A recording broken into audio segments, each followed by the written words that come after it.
sabi natin yung Terra Firma, di ba? Dati may problema sila sa scoring. Di ba natin able to put up...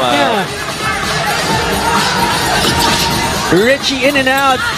Oh, I think Williams was expecting a lob pass. All game, yung pinapakita nilang depensa, you know, guys, like Simon Camacho and was there enough energy? What did we do? Did we follow the game plan defensively? And all of that, more than the statistics. Oh, it wasn't Camacho actually, it was Rivero.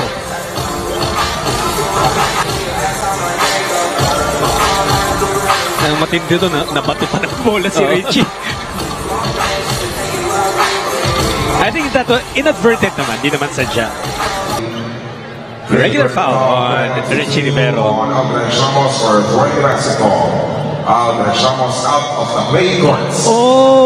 So yun, yung pagtapo ng bola.